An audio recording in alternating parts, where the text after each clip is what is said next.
So drag X Drive, or is it drag drive, or is it drag and drive? I'm just gonna say drag drive. So drag drive released um today, or at least I think I'm gonna release this video on the release date. And no, I didn't buy it, but I did do that global test that happened during the prior weekend, and it was like for 3 days for a couple hours during each day. And okay, so when this game was first revealed, I'll admit that I was ridiculing it. I was like questioning its existence. I was like, this looks super bland even by Nintendo standards, and not really all that interesting. And I thought it was gonna be pretty bad. And I mean, either you see people say that like that it's like I said, or the majority just forgot it existed. And you know what? After having played it, I don't think it's that bad. I actually had a bit of fun playing.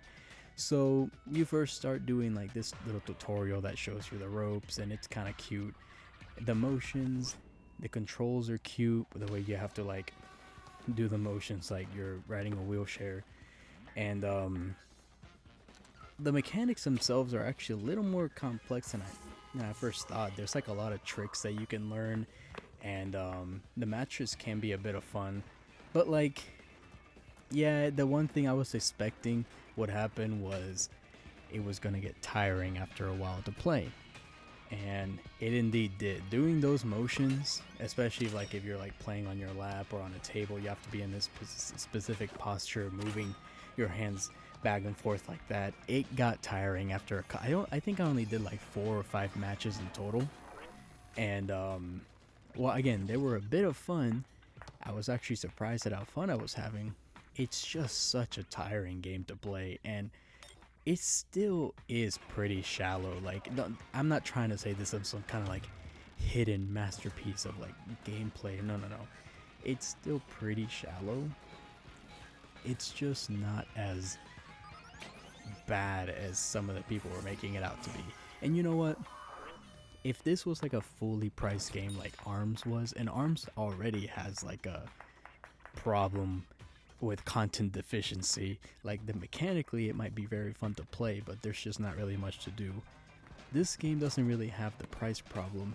It's appropriately priced, like about 20 bucks. And I'm like, okay, for 20 bucks, I can see that. It makes sense. But I'm still not really gonna buy it. And I don't even think if this is really a full review.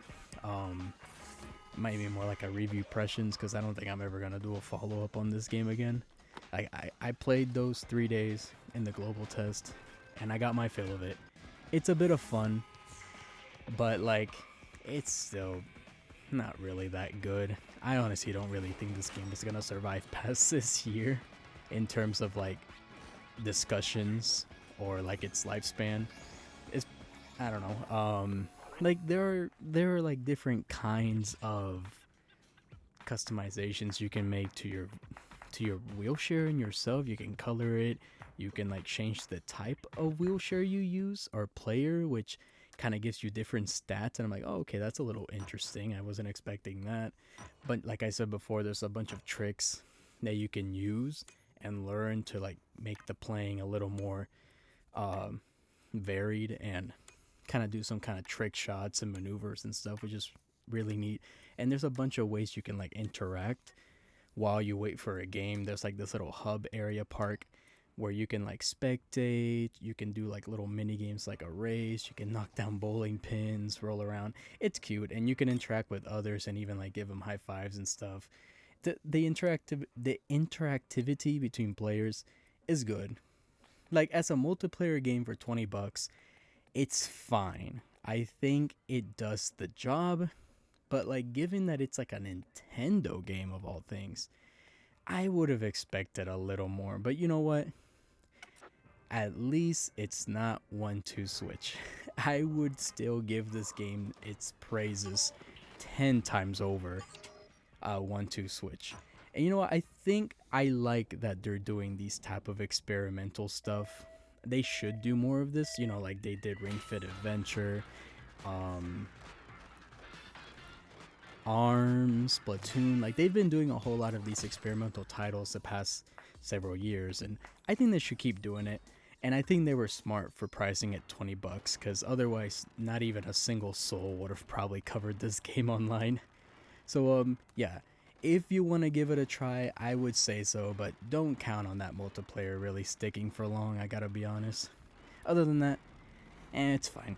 I may maybe buy the game at some point, even probably just like a pity buy if it like goes on a sale, maybe like $5, but this is Nintendo we're talking about.